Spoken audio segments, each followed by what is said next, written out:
Oi, amigas, tudo bem? Hoje eu vim contar para vocês como foi meu processo de reconciliação.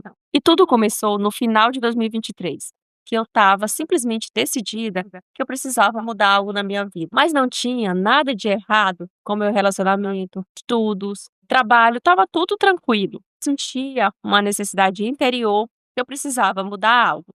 E vocês sabem, né?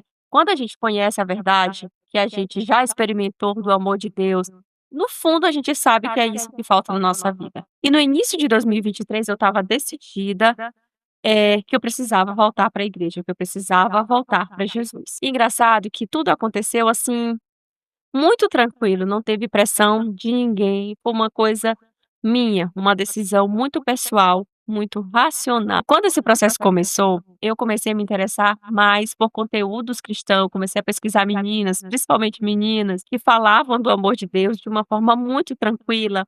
E inclusive nesse período eu aprendi tanto. Comecei a seguir pastor, enfim, foi um processo muito natural e foi um processo que cada dia eu aprendia uma coisa diferente. Cada dia eu estava mais decidida que eu precisava voltar para Jesus. E no início de 2024, essa inquietação dentro do meu coração ficou muito mais forte, que eu precisava voltar, não estava bom do jeito que estava. Uma coisa que eu quero compartilhar com vocês foi que quando eu estava afastada, eu tinha uma certa resistência de assumir que eu estava afastada. Eu sempre inventava uma desculpa.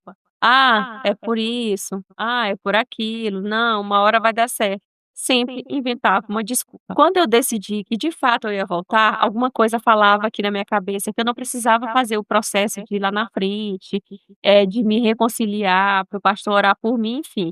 Na minha cabeça, era só simplesmente eu começar a frequentar a igreja, que estava tudo resolvido. Quando eu decidi que eu ia me reconciliar, eu estava assistindo um culto online, sem pretensão nenhuma, mas eu sentia uma necessidade, uma falta muito grande, que essa falta só seria preenchida com a palavra de Deus, com o amor de Deus, eu tinha isso muito claro na minha mente. E aí eu lembro que eu fui assistir o culto, me tranquei no quarto, acessei o YouTube, porque a igreja que eu me congrego, ela transmite o culto online.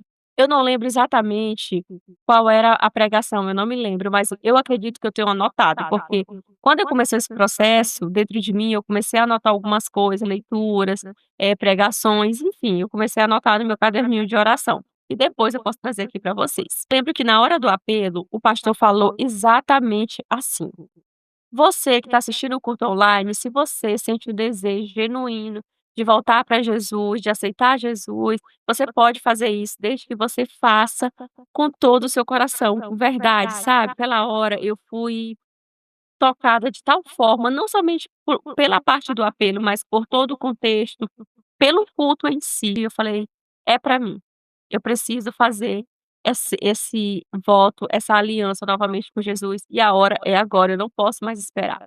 Lembro que no meu quarto eu fiz uma oração muito sincera, eu fiquei muito emocionada, mas naquele dia eu decidi que eu tinha voltado para Jesus. Só que alguma coisa em mim me incomodava de tal maneira que eu precisava assumir esse compromisso público. E eu orava para Deus e falava: "Ah, eu já me reconciliei com o Senhor, lembra naquele dia que eu estava assistindo o culto online?". Pois é, mas alguma coisa dentro de mim, o Espírito Santo de Deus falava assim: "Não, você precisa fazer esse voto público perante a igreja". E eu fiquei relutando contra isso, porque eu não queria fazer isso. Porque a gente, na nossa incapacidade como ser humano, a gente acha que em algumas vezes a gente é autossuficiente e que a gente consegue tomar nossas próprias decisões racionais, sabe. Tem algumas coisas na nossa vida que ela não precisa ser racional. Algumas coisas acontecem de uma maneira tão surpreendente, tão maravilhosa, e é a mão de Deus, que a gente simplesmente tem que se permitir, se deixar levar e ouvir, ser sensível a essa voz que a gente está ouvindo. Lembro que eu orava, eu estava resistente a fazer esse voto público, mas aquilo só crescia dentro de mim. Como Jeremias fala, é um fogo que está crescendo dentro de mim que eu não consigo lutar mais contra. Era exatamente assim que eu me sentia. E eu lembro que um dia eu acordei e falei: "Hoje eu vou para a igreja e eu vou aceitar Jesus, eu vou fazer esse voto público novamente com o Senhor". Eu lembro que exatamente desde a hora que eu acordei, estava muito claro na minha cabeça: hoje é o dia que o Senhor escolheu. O dia todo eu passei com isso na minha cabeça, eu pensava nisso o tempo todo, contando as horas para eu ir para o culto. Eu pensei na roupa, como eu ia estar arrumada, como enfim, eu pensei em cada detalhe. E Deus foi tão maravilhoso que nesse dia, quem estava, ministrando louvor era um cantor de fora. E ele cantava umas músicas que eu ouvia no tempo que eu me converti, e aquilo ali me tocou de tal forma, assim, grandiosa e maravilhosa, que eu falei: "Esse dia foi preparado pelo Senhor para mim e eu preciso fazer esse voto novamente com ele". O apelo, eu estava contando as horas para a hora do apelo. Eu lembro que eu fui tão emocionada, tão feliz e tão preenchida e tão maravilhada, que foi assim, sabe, naquela hora você sente uma paz, você sente que tirou um peso das suas costas e falou assim: "Eu tomei a decisão certa". E esse voto público foi no dia 11/8 de 2024. Então, em agosto vai fazer publicamente vai fazer 1 ano ainda, mas aqui dentro já faz mais de 1 ano, porque eu lembro que eu fiz esse voto lá no mês de julho. No mês de julho eu fiz esse voto, eu tenho anotado no meu caderninho de oração, mas eu vim para vocês observarem, que do processo que eu me reconciliei, até eu assumir publicamente que eu tinha me reconciliado, foi 1 mês orando e lutando, porque eu não queria aceitar que eu precisava fazer isso, e eu lutava, eu resistia: "Não, você precisa fazer isso". Foi tomando conta de mim, e teve um momento que eu falei: "Por que que eu estou resistindo? Se eu quero viver, uma vida espiritual, uma vida de intimidade com o Senhor, por que que eu estou negligenciando a voz dele? Por que que eu não estou ouvindo? Por que que eu não estou fazendo isso que ele está me pedindo? Por que que eu estou resistindo?". E essa foi a melhor decisão que eu tomei na minha vida. Tomei muitas decisões erradas já na vida, já tomei muitas decisões certas, graças a Deus, mas essa com certeza é a melhor decisão da minha vida. E se eu puder te dar um conselho, minha amiga, ore, mas ore pedindo as coisas para Deus. Você precisa ter cuidado, assim como eu me policio para ter cuidado, para a gente não endurecer o coração da gente.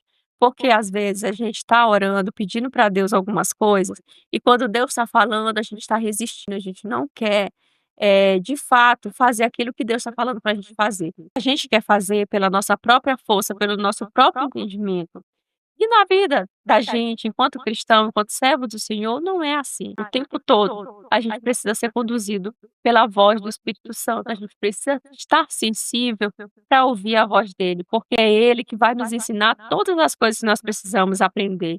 Eu não lembro o versículo exatamente, e eu sei que eu não vou encontrar a passagem agora, mas é aquela passagem que diz assim: "Se hoje ouvires a voz do Espírito, não endureçais o seu coração".